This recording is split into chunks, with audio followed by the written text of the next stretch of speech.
and welcome to a special PORAC podcast. Today we are with Fred Rowbotham, the chair of the PORAC Legal Defense, and the administrator, Ed Fishman. And along I have Damon Kurtz, who is always along for the ride. We felt that we needed to have a little bit of a discussion in regards to the new PORAC Legal Defense Fund Plan VI. We thought it would be a good opportunity to bring in Ed and Fred to talk a little bit about the plan itself, and also to hopefully emphasize and create greater awareness of the plan that's being offered out there, especially in light of the recent passage of Senate Bill 2, which is a new police licensing law in the state of California. And normally California leads the way on law changes when it comes to a lot of issues. But on this issue, California is now the 47th state to pass a bill that requires police officers to be licensed to practice law enforcement. So with that, I'm going to turn it over to Ed to talk a little bit about Senate Bill 2. And then Ed or Fred can jump in and discuss a little bit about Plan 6. Well, thank you, Brian, and nice to see you, Damon. Just to begin with, I wanted to describe a little bit about what Senate Bill 2 does, how it's theoretically going to work, and what PORAC LDF has done to try to be responsive to the needs of its members. Senate Bill 2 is going to, as Brian described, for the first time in California, require that peace officers be licensed. And with that, they're going to have the opportunity or the ability to decertify or render a police officer or a peace officer unable to work within the state. We've all heard of the Post Commission. The Post Commission has been around for a long time, and it is responsible for the certification and training of peace officers throughout the state. But SB 2 is expanding tremendously the role of Post. So if we imagine the Post Commission at the top tier of these new levels that are going to be created, they remain in that supervisory or controlling capacity. Beneath them is going to be the Police Accountability Division, and beneath that is going to be the Advisory Board. So what's going to happen beginning this year as Post is building out this new infrastructure is that the Police Accountability Division is going to operate like the traditional law enforcement agency internal affairs. They're going to be the ones to receive information, receive even complaints from the public, and in a variety of ways begin inquiries into the potential either suspension or revocation of a law enforcement officer's certificate.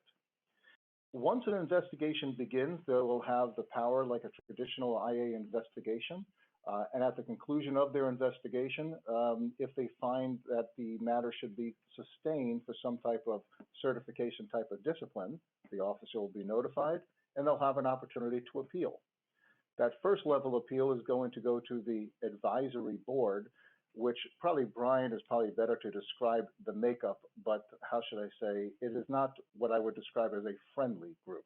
Brian, would you mind taking a minute or two to describe some of the, I guess, members of this board? Absolutely.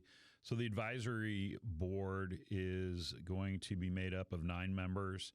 7 of those members are community members. We were able to, and I know a lot of our attorneys say that, when this bill first started to where it is, dramatic changes to it. It was a lot worse than what we currently have. But out of the 7 members, one of the members, there's a emphasis that their family member had to be involved in a officer-involved incident where there was great bodily harm or death involved. So that is going to be one of the members on there. And unfortunately, only 2 of the members on the advisory committee are law enforcement related. in their management or internal affairs. So you can clearly see that this advisory board is stacked against the officer coming into having their case brought forward to them. Thank you, Brian. So again, should the division make the decision that they're going to go forward with a proposed discipline and the officer appeals, the first level appeal is going to go to that advisory board. I would expect that most, if not all, of those appeals will then be rejected by the board. And the board then makes a recommendation to the top level post-commission, who have the final stage of the appeal. The post-commissioners will then decide if the certification should be revoked or suspended. And if they do make that determination, then the officer has a right to a full evidentiary hearing before an administrative law judge. So that's going to be the way the logistics are supposed to work, at least according to the law right now. I suspect as it rolls out in the latter part of this year and the first part of next year, there's going to be lots of running back and forth to court to try to figure out how exactly this thing is supposed to occur. But that's the general framework. Does your association need a new and improved website? The web experts at 911 Media can build you a user-friendly website that keeps your members informed and engaged with website packages starting at $1,195 a year. 911 Media has been PORAC's strategic communications partner since 2010. To find out more, contact them today by visiting 911media.com or call them at 877-DIAL-911. That's 877-342-5911. So Brian has kept LDF in the loop as to the entire process of what's been going on with SB2. At the direction of the chairman, Fred Rowbotham, LDF has been working with PORAC to make sure that it could develop a plan to provide the best possible legal defense that would be necessary for any of our members should they find themselves in the crosshairs of the commission, the division, or the board. And the way it's going to work is if any member association opts to join this new plan, which is called Plan 6, Plan 6 will be an add-on to your existing plan. So whether you're in Plan 1, which includes civil, criminal, or administrative, Plan 2, which is civil and criminal only, or Plan 3, the limited administrative option, you'll have the opportunity to make the choice at the association level whether you also want to join Plan 6. If you do, any of your members who become the subject of an investigation at the post-commission for the decertification process will receive full legal coverage through the entire appellate process as it moves through the administrative appeal, the investigation, and the ordinary ways in which LDF handles things. We only cover matters within scope of employment for this plan. One of the most important things that I want to discuss right now is the timing. Because unfortunately, in the olden days, we used to have this idea that laws should only be passed to address prospective conduct. As we're seeing with law enforcement, unfortunately, the legislature likes to pass new laws that apply to past conduct. As a result, SB2 in its design allows the division to investigate and allows the commission to decertify any law enforcement officer for actions and conduct that happened before the passage of SB2. Of course, they limit it to certain circumstances, such as use of force, dishonesty, things along those lines. But for our purposes, it is a very, very broad array of actions that they can look back into. So the LDF Board of Trustees, trying to be cognizant of the importance of being covered for these past actions, have allowed what we refer to as an initial open enrollment period. So between now and the end of March, which is the first quarter of 2022, any member association can enroll in LDF Plan 6, and then they would receive full retroactive coverage for any act or event that happened to any of their members since the beginning of the time that that member became enrolled in LDF. You can enroll within this first quarter, but the billing does not begin and the charges do not get assessed until the second quarter of 2022. So I know there had been some questions out there as to how it's going to work and how the retroactivity would apply. That's why we wanted to make it nice and clear. Member associations can choose not to enroll during this open enrollment period, but instead wait until later in the year or wait until next year. But if they do, then they would only be covered for acts or events which happen after the date that they elect this new plan. So, Fred, do you have anything that you want to add? That's really the biggest key factor that we need to get across to the members is making sure that they know that April 1st is really that key date. You want to join prior to that. That's where you get the most value for joining and participating in this plan. It's not going to be right for all associations. Some might evaluate it and decide it's not what they want to do. But if you think it's right for your association, join now, get that retroactive coverage dating back to when you became an LDF participant initially. I appreciate Brian and Damon having been in close contact with us from the inception of SB2 when we first started hearing about this occurring, and the close collaboration so that we could get this plan in place, ready to go, so that the members have it available to them if they think it's something that they're going to want for their local association. By structuring it the way we did, the trustees, by making an additional plan, we wanted to offer the most amount of flexibility to each association to determine whether or not they thought it was right for their association. There was some discussion about why not just lop it into Plan 1, but by doing that, we'd be cutting out all those members in Plan 2 who might want to avail themselves of this.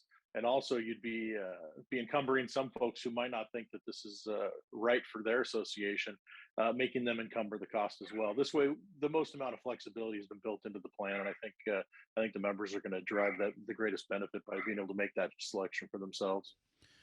In addition, Fred, I think by having Plan 6 be a standalone at a later point in time when an association feels that maybe this plan isn't needed, it's not something that's been encumbered in the other plans as an expense, because I'm sure everybody on here is very well aware that when it comes to increased expenses for LDF or anything dues related, that the members are very sensitive to those increases.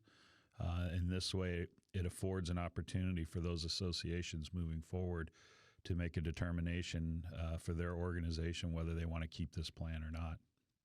Yeah, that's something that I think needs to be really emphasized, and I think we try to do a good job of it at the chapter level, because each association has really got to make that assessment. But it's a difficult assessment to make at this point because it's not something we've tracked in the past. We know we have folks that have been terminated, but we don't necessarily keep track of those from a perspective of, do we think this is going to be an SB2 type deal? And what is your exposure at the individual association level?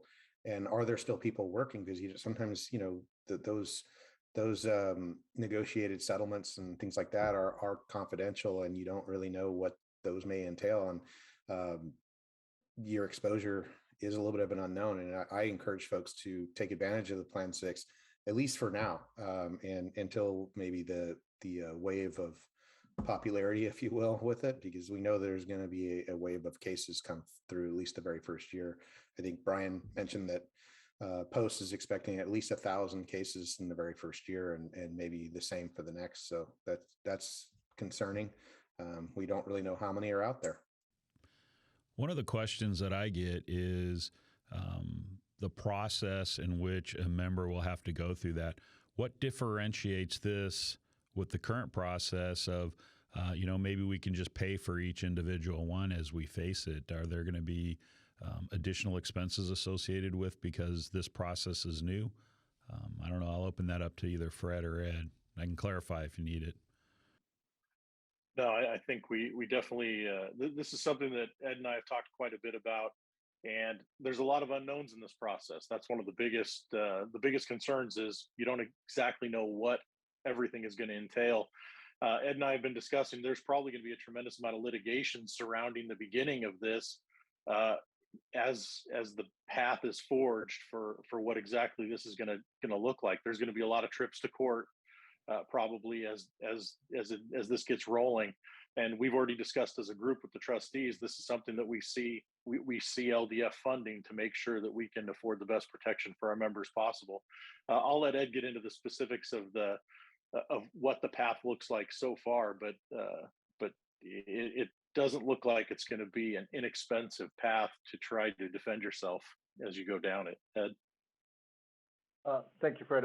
I believe that should someone find themselves having gone through the process of the investigation, what may be the very uncomfortable process of the public hearing in front of the board, and then the post-commission makes a determination that they should have their certificate revoked or suspended, the administrative law judge hearing is going to be as full and robust as a typical arbitration. So I suspect it's going to be very similar to a traditional form of administrative disciplinary process. The Board of Trustees wanted to price this plan as low as it possibly could. And the initial price is going to be $5 per member per month. I would suspect that the board is going to be watching the expenditure for this over the next several years before making a determination as to whether that price should be increased or decreased. But it is not going to be the typical association level experience rating. Rather, it's going to be that flat fee of $5 per member per month. And as of right now, all of the members of the association need to join. So just like every other LDF plan, all the members have to be in the same plan. Well, I really appreciate you coming in today and talking about Plan 6 and what it entails. What are the best ways for people to reach out to LDF if they have questions? I think calling the LDF office would probably be the best way to do it. And also, if you go to our website, on the front page, the scrolling screens of banners is a link for the Plan 6 information. There's the application there, but if anybody has any questions, they should either reach out to me directly, the LDF office, and I know Fred's always available to all members when they have questions. And what's the website address? PORACLDF.org. PORACLDF.org. If you have questions or concerns, please reach out to the LDF. They will be more than happy to answer or address any of those issues. Again, I want to thank Fred, chair of the LDF, and Ed, the administrator of PORAC LDF, for coming in today and talking to us about the Plan 6 program. There will be articles in the magazine. Do your due diligence. Like Damon said, I think by and large, a majority of the board of directors at PORAC are recommending that your association join this and get in before April 1st. March 31st is the cutoff for that retroactivity piece. Again, thank you for coming in.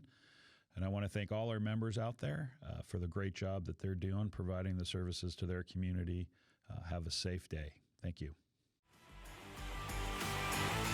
PORAC is California's largest law enforcement organization and the largest statewide association in the nation, representing over 77,000 public safety members since 1953. Our monthly podcasts, as well as past episodes, are available on PORAC.org, iTunes, Spotify, iHeartRadio, PORAC's YouTube channel, or where popular podcasts are downloaded. Be sure to follow us on all our social media platforms and tag us with your suggestions for future show topics. To learn more about our organization, visit us at PORAC.org. We are PORAC.